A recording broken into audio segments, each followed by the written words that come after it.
खुलुमबाय स्टुडिअ दं आं राजीब बसुमतारी आरो बे समाव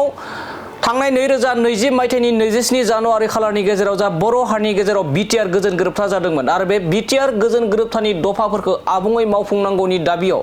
दुलाराय बर' फरायसा आफादा गोदान दिल्लीयाव सोमावसारनाय हाबाफारि लादों आरो बे सोमावसारनाय हाबाफारियानो जागोन 20 आरो 21 नभेम्बर खालाराव आरो दुलाराय बर' फरायसा आफादनि जा सोमावसारनाय बे सोमावसारनाया थांनाय 10 नभेम्बर खालाराव जा गोदान दिल्लीनि लाल किल्लायाव बम ब्लास्ट जादोंमोन बे बम ब्लास्ट जानायाव आबसुनि सोमावसारनाया जागोन ना जाया होननानै गोबां रायजो राजाफोरा बेयाव गोनो गोथो जादोंमोन नाथाय बेखौ नोजोर होनानै मिरु दुलाराय बर' फरायसा आफादनि आफादगिरि दिपेन बर' बिथाङा रोखा खालामना होदों दि फैगौ 20 आरो 21 नभेम्बर खालाराव दुलाराय बर' फरायसा आफादा जाबायदि गोदान दिल्लीयाव बिटिआर गोरोबथानि दफाफोरखौ मावफुंनांगौनि दाबियाव सरकारखौ नारसिननानै सोमावसारनाय हाबाफारिया जागोन आरो जेरैखि जाया जागोन होननानै बे समाव बाथ्रा बुंदों आरो गोदान दिल्लीयाव जा बमा बेरफ्रुनाय जाथाय बे जाथायाव जेबो जेंना सोमजिनाय नङा होननानै बे समाव मिरु दुलाराय बर' फरायसा आफादनि आफादगिरि दिपेन बर' बिथाङा फोरमायो बे समाव फिन फोरमायबावोदि गोदान दिल्लीयाव दुलाराय बर' फरायसा आफादनि जा सोमावसारनाय बे सोमावसारनाया 20 आरो 21 नभेम्बर खालाराव जानो थांगासिनो दं आरो फैगौ 20 आरो 21 नभेम्बर खालाराव खमैबो 7 निफ्राय 800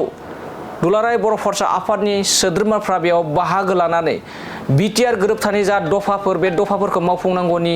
दाबियाव सोमावसारनाया जागोन होननानै बे समाव मिरु दुलाराय बर' फरायसा आफादनि आफादगिरि दिपेन बर' बिथाङा फोरमायो। फैगौ 20 आरो 21आव थिखानानै लानाय बायदियै भारतनि नेशनेल केपिटेल गोदान दिल्लीयाव 2 डे मुभमेन्ट प्रग्राम दङ 20 तारिखआव जोङो नेशनेल सेमिनार लादों बेयाव नर्थ इस्टनि मोनब्रै स्टेटनि 10टा सिख शेड्युलनि आलासिफोरखौ जों लिंदों आसामाव बर' बड'लेण्ड कार्बि डिमासाव मेघालयआव खासि जयन्ती आरो गार' मिज'रामाव लाई मारा आरो साकमा त्रिपुरायाव माने Tripura tribal area autonomous development council मेन जोंनि दाबिया जाबाय 125 एमेन्डमेन्टखौ विन्टार सेसनाव लाबोनांगौ आर्टिकेल 280 नि गेजेरजों बिटिसिआव बिटिआरआव डाइरेक्ट फाइनेन्स मोननांगौ जोंनि समस्थिया बारायनांगौ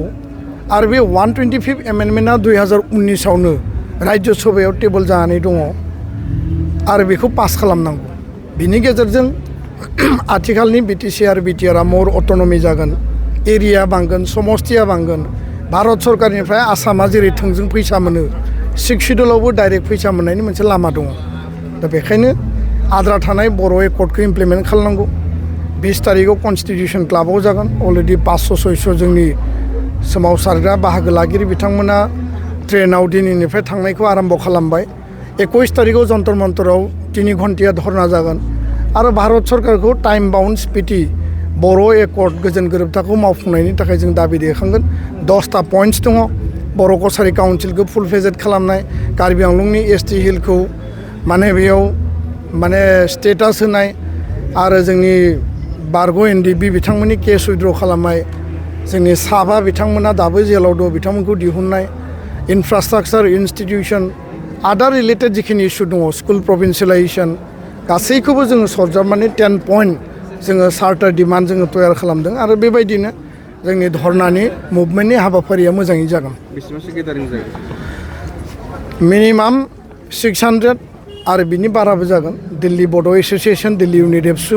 आरो ओरै जोंहा चन्डीगढ़ गोबां जायगानिफ्राय फैनानै बाहागो लाफैगोन बावैसो सिगाङावनो गोदान दिल्लीयाव जिहेतु मोनसे गिख्रंथाव जाथायबो जादों माबा मोनसे एफेक्ट जागोन नामा हाबाफारि बे परिबेसजों गोदान दिल्लीयाव जि टेरर एटाक जादोंमोन आरो बेयाव बम ब्लास्ट जादोंमोन दा बिनि उनाव ल' एन्ड अर्डार सिटुएसनखौ गभर्नमेन्ट अफ इन्डिया हम मिनिस्ट्रिया नायबाय थादों किन्तु नैबे मुभमेन्ट प्रग्रामजों बे जाथायजों जेबो जेंना जानो गोनां गैया जों उइदिन इण्डियान कनस्टिटिउसन उइदिन दा माने इण्डियान इउनियन जोङो जोंनि कनस्टिटिउसनेल आरो पलिटिकेल राइट्सखौ जों दाबिदों आरो बेयाव ल' एन्ड अर्डार सिटुएसन दङब्लाबो दायो खोब एमिकेबल आरो पिसफुल जाफिनबाय बाखि जिखिनि टेररिस्टनि एगेन्स्टआव जिखिनि एक्सन लानांगौ जों भारत सरकारखौ आपिल खालामदों कुनु कारनाव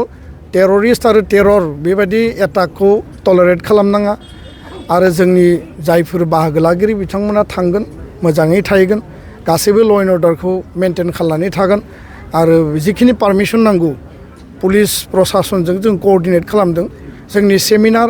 आरो जोंनि धर्ना मोननैबो हाबाफारिया जेबो डिस्टार्ब जानाय नङा आरो बेयाव पारमिसनखौ बिथांमोना क्लियार खालामनानै होबाय बेखायनो बयबो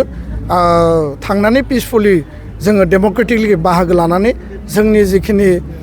डेम'क्रेटिक जिखिनि जोङो जास्टिसनि थाखाय जों न्याय बिदों बा सलुसन बिदों बे हाबाफारिखौ मोजाङै जाफुंसार होनांगौ। Thank you.